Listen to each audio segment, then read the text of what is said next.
Starts right now.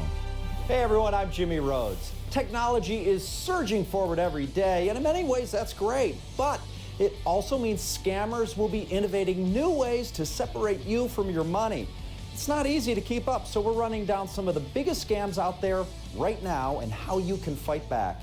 And that's our featured story at the top of the list.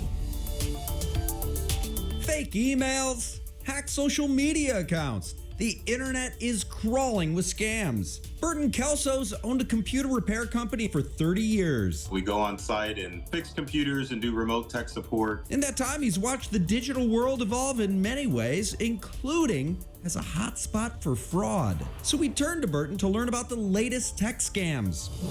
First on his list, Facebook Marketplace fraud. Facebook Marketplace is an online marketplace where people can buy and sell items. Every month, more than 1 billion people worldwide use it. Facebook has policies in place to protect you, but scams do still happen. You pay for the item, the criminal just takes your money and runs off with it, or they ship you a bogus or fake item. Be careful when shipping items. They claim that they've sent you money, or they will send you a bogus check. You deposit the check, and then the check will bounce, and then you will lose your item. Burton suggests checking the other person's profile. You need to verify that it's a real account by seeing when they created their Facebook account and verifying that they actually have friends on Facebook. And if you meet face to face, make sure that you're going to a public place to do the transaction. So a gas station, police departments.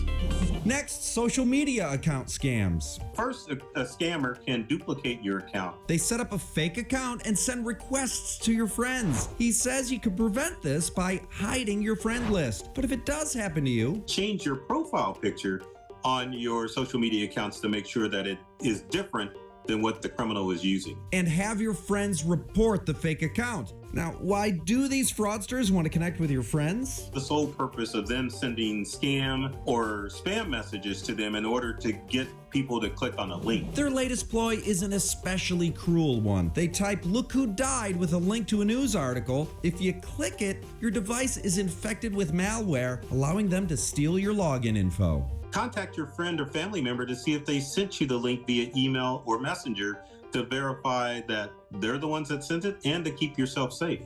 And finally, phishing scams. You get a call from Amazon saying there's a problem with your order and they need your credit card information to rectify the situation. That would be a phishing scheme. Burton says most legit companies won't call or email you. The whole goal behind phishing schemes, whether it comes in text messaging, voice phone calls, or email, is to get information that's going to make criminals money. He says most companies communicate directly through their website or app. Go directly to the entity calling's website to verify that it's coming from a legitimate source. If something seems fishy, hang up and call the company directly. Be aware, stay safe, and watch what you click on. Slamming down the latest scams is at the top of the list.